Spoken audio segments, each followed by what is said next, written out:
Assalamualaikum warahmatullahi wabarakatuh. Apa kabar Bapak Ibu sekalian? Perkenalkan, nama saya Dica Ardita. Saya merupakan pamong belajar di SPNX KB Kabupaten Bengkulu Tengah. Saya merupakan pamong belajar yang mengampu mata pelajaran ekonomi untuk paket C. Baiklah, kali ini saya akan menjelaskan tentang modul 11, yaitu tentang pentingnya pencatatan keuangan. Dalam modul kali ini yang akan saya bahas ialah tentang mengenal pentingnya akuntansi. Nah, terutama dalam kehidupan kita sehari-hari, mungkin kita sering sekali mendengar apa itu akuntansi. Juga banyak orang-orang yang menggunakan istilah akuntansi. Baiklah, sebelum mengenal lebih jauh, saya akan menjelaskan terlebih dahulu pengertian akuntansi itu sendiri. Akuntansi yaitu proses identifikasi dan pelaporan untuk menghasilkan informasi atau laporan keuangan. Laporan tersebut kemudian digunakan untuk sebagai dasar pengambilan keputusan dalam bisnis oleh pemakai informasi keuangan dan transaksi keuangan perusahaan tersebut. Nah, setelah saya menjelaskan tentang pengertian dari akuntansi itu sendiri, akuntansi pun memiliki berbagai macam manfaat Bapak Ibu sekalian. Di sini saya akan menjelaskan macam-macam manfaat dari akuntansi ya Bapak Ibu sekalian. Antara lain, akuntansi memiliki manfaat sebagai berikut, yaitu memberikan informasi keuangan sebagai dasar pengambilan keputusan, sebagai pengendalian, koordinasi berbagai pihak, dan perencanaan. Maksudnya di sini adalah akuntansi itu tadi Bapak Ibu dapat digunakan untuk memberikan informasi keuangan sebagai dasar acuan dalam pengambilan keputusan. Pengambilan keputusan, pengendalian, dan koordinasi dari perencanaan tersebut. Setelah memberikan informasi keuangan, manfaat lain dari akuntansi yaitu menjadi alat pengendali keuangan, yaitu untuk mengetahui keuntungan dan kerugian, mengatur pengeluaran biaya, dan menyusun rencana untuk meningkatkan pendapatan. Setelah itu, manfaat lain dari akuntansi yaitu menjadi bahan evaluasi perusahaan. Antara lain maksudnya di sini yaitu sebagai pemasaran, pengeluaran, dan pemasukan. Yang terakhir, manfaat lain dari akuntansi yaitu memberikan informasi atau laporan kepada pihak eksternal seperti investor, kreditor, dan masyarakat pada umumnya. Setelah saya menjelaskan tentang maksud dari akuntansi dan manfaat dari akuntansi sendiri, mungkin Bapak Ibu juga bertanya, siapa sih pemakai informasi akuntansi tersebut? Baiklah, dari hal yang telah saya paparkan di atas, saya ingin menjelaskan untuk pemakai informasi akuntansi atau pengguna informasi dari akuntansi dapat dibedakan menjadi dua kelompok Bapak Ibu sekalian, yaitu antara lain ada pihak internal dan pihak eksternal. Pihak internal adalah pihak yang berhubungan langsung dengan kegiatan operasional perusahaan seperti pimpinan perusahaan dan kepala bagian. Sedangkan pihak eksternal adalah pihak yang tidak berhubungan langsung dengan kegiatan tersebut. Maksudnya adalah pihak yang tidak terlibat secara langsung namun berkepentingan terhadap hasil yang akan dicapai nanti. Meliputi antara lain pemilik perusahaan atau investor, calon investor, kreditur atau calon debitur, pemerintah, dan karyawan. Selanjutnya, setelah saya menjelaskan maksud dari akuntansi, manfaat dari akuntansi, siapa pemakai jasa akuntansi, saya akan menjelaskan apa sih karakteristik kualitas informasi yang harus terdapat dalam laporan akuntansi tersebut. Nah, di sini saya akan menjelaskan karakteristik kualitas informasi yang harus terdapat dalam laporan akuntansi. Informasi akuntansi harus berkualitas. Mengapa saya katakan harus berkualitas? Karena agar dapat digunakan sebagai dasar pengambilan keputusan yang tepat. Jadi, dalam mengambil keputusan, kita itu harus menggunakan dasar yang tepat agar tidak salah di kemudian hari. Nah, selain itu, syarat-syarat yang harus dipenuhi antara lain. Yang pertama yaitu relevan. Dapat dikatakan relevan apabila memenuhi 3 syarat berikut ini Bapak Ibu sekalian. 3 syarat yang dimaksud yaitu prediktif. Maksudnya prediktif ialah dapat diprediksi. Kemudian tepat waktu. Selain tepat waktu juga memiliki umpan balik. Maksud umpan balik di sini ialah keputusan yang telah ditetapkan dapat memiliki umpan balik terhadap hasil yang akan kita capai selanjutnya. Baiklah, untuk selanjutnya saya akan menjelaskan tentang prinsip dan konsep akuntansi. Prinsip akuntansi tersendiri memiliki 5 poin, yaitu antara lain prinsip biaya historis, prinsip pengakuan pendapatan, prinsip mempertemukan, prinsip konsistensi, dan yang terakhir ialah prinsip pengakuan penuh. Nah, yang dimaksudkan dari 5 hal tersebut antara lain, yang dimaksud dengan prinsip biaya historis ialah untuk mencatat harga perolehan, sementara pengakuan pendapatan ialah untuk menghitung jumlah kas yang diterima dari penjualan dengan pihak lain. Sementara untuk prinsip mempertemukan yang dimaksud ialah mempertemukan biaya dengan pendapatan yang timbul karena biaya tersebut. Untuk yang prinsip konsistensi, yang dimaksud dengan prinsip konsistensi ialah metode dan prosedur yang digunakan dalam proses akuntansi harus ditetapkan secara konsisten dari tahun ke tahun. Mengapa dikatakan harus konsisten? Karena agar dapat menjadi perbandingan dari tahun-tahun sebelumnya ke tahun yang akan datang. Yang terakhir ialah prinsip pengakuan penuh. Yang dimaksudkan dengan prinsip pengakuan penuh ialah prinsip yang mengatur penyajian informasi yang lengkap dalam informasi akuntansi atau laporan keuangan. Jadi yang dimaksudkan dengan prinsip pengakuan penuh ialah prinsip yang bersifat secara general ataupun keseluruhan Bapak Ibu sekalian. Setelah kita memahami apa itu prinsip-prinsip yang ada dalam akuntansi, nah, terdapat juga konsep dalam akuntansi. Konsep-konsep dalam akuntansi memuat 4 poin, antara lain konsep entitas usaha, konsep biaya, konsep objektivitas, dan konsep unit pengukuran. Yang dimaksud dengan konsep entitas usaha ialah satuan usaha atau satu unit usaha yang berdiri sendiri. Sementara untuk konsep biaya melibatkan 2 konsep akuntansi penting lainnya, yaitu objektivitas dan unit pengukuran. Untuk konsep objektivitas yang dimaksudkan di sini ialah didasarkan pada bukti objektif, ya, seperti catatan dan laporan yang dijadikan buktinya. Sementara untuk unit pengukuran, antara lain Bapak Ibu sekalian, mensyaratkan data ekonomi dicatat dalam satuan mata uang. Di sini, setelah kita mengetahui tentang prinsip dan konsep akuntansi, saya akan menjelaskan tentang macam-macam bidang akuntansi.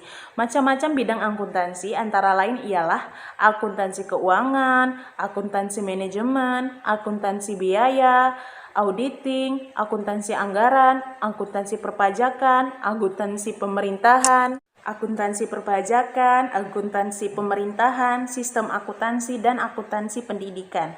Nah, macam-macam bidang akuntansi tersebut yang sudah saya sebutkan meliputi ada 9 poin ya Bapak Ibu sekalian. Nah, di sini saya akan menjelaskan pengertian-pengertian dari 9 poin tersebut. Nah, yang dimaksud dengan akuntansi keuangan ialah menghususkan dalam proses pencatatan transaksi hingga pembuatan laporan keuangan.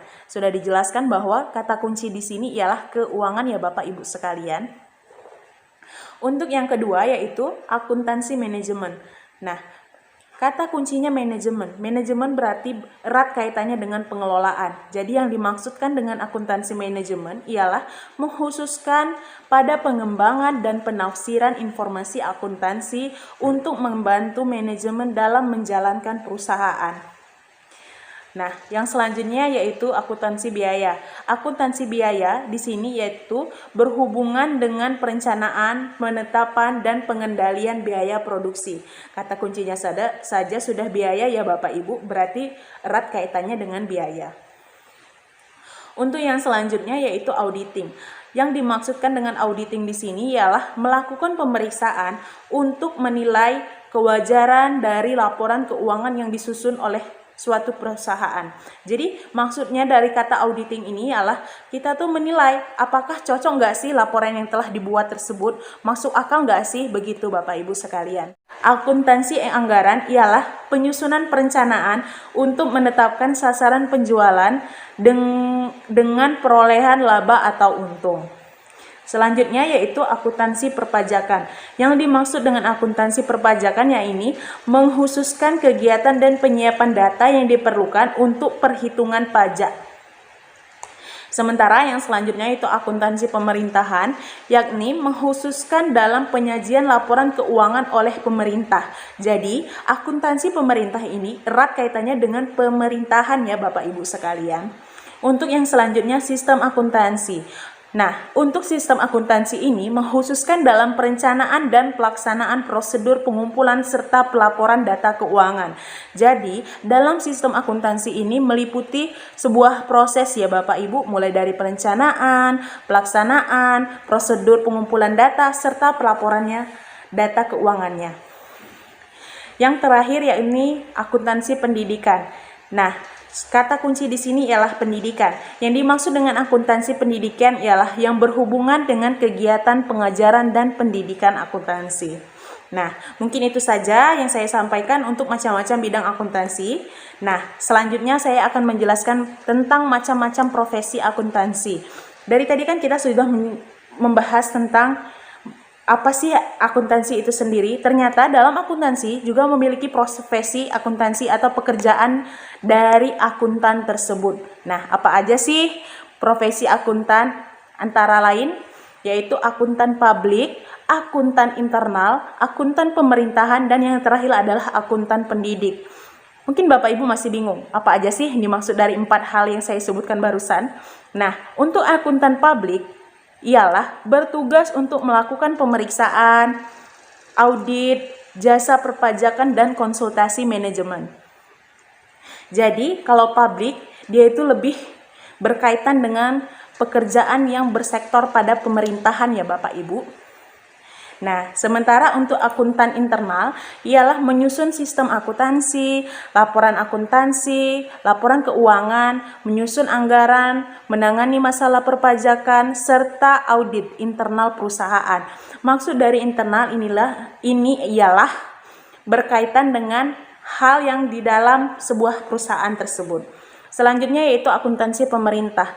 Yang dimaksud dengan akuntan pemerintah ialah yang bekerja dalam lembaga-lembaga di pemerintahan. Nah, antara lain yang bekerja di Badan Pemeriksa Keuangan atau BPK, atau juga Badan Pengawasan Keuangan dan Pembangunan yaitu BPKP. Setelah akuntan pemerintah, ada juga yang berprofesi menjadi akuntan pendidik.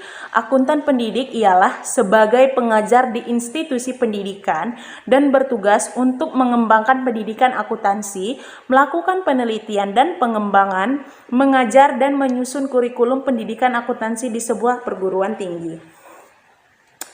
Mungkin dari tadi saya sudah banyak menjelaskan hal-hal. Nah, ini bahasan terakhir ya Ibu-ibu dan Bapak-bapak sekalian, yaitu tentang etika yang harus dimiliki akuntan. Etika yang dimaksud di sini ialah Kode Etik Akuntan Indonesia yang memuat beberapa prinsip etika sebagai berikut. Jadi Bapak Ibu sekalian, dalam suatu pekerjaan memang memiliki kode etik yang harus dipenuhi oleh masing-masing pekerjanya. Nah, dalam hal ini, kode etik yang harus dipenuhi akuntan antara lain memuat 7 poin, Bapak Ibu sekalian. Antara lain yaitu tanggung jawab profesi. Jadi, akuntan tersebut harus memiliki tanggung jawab terhadap profesi yang ia miliki, seperti pertimbangan moral dan profesional dalam semua kegiatan yang dilakukan. Jadi, dalam sebuah pekerjaan, seseorang dituntut untuk dapat bekerja secara profesional. Maksud profesional di sini ialah mampu bertanggung jawab ya Bapak Ibu sekalian.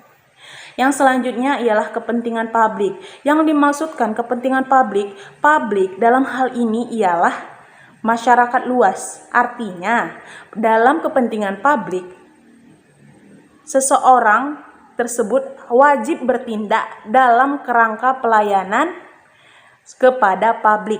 Jadi harus mengutamakan kepentingan orang banyak daripada kepentingan pribadinya sendiri. Begitu. Untuk yang selanjutnya yaitu integritas. Maksud dari integritas sama seperti yang sudah saya jelaskan tadi, yaitu memiliki tanggung jawab profesional terhadap pekerjaannya. Yang selanjutnya objektivitas. Yang dimaksud dengan objektivitas ialah seorang akuntan harus bersikap netral dan bebas dari bentukan kepentingan dalam pemenuhan kewajibannya. Jadi maksudnya di sini ialah dia bekerja itu tidak boleh memihak antara satu sisi atau satu sisi yang lain. Jadi dia itu harus bersifat secara netral. Begitu. Yang selanjutnya yaitu kompetensi dan kehati-hatian dan kerahasiaan. Yang dimaksud dengan kerahasiaan di sini ialah mampu menjaga rahasia di tempat ia bekerja. Dan yang terakhir ialah memenuhi standar teknis. Yang dimaksudkan dengan standar teknis ialah melaksanakan jasa profesional sesuai dengan standar teknis dan standar profesional yang relevan. Yang dimaksudkan dengan relevan ialah sesuai dengan kebutuhan yang ada, Bapak Ibu sekalian.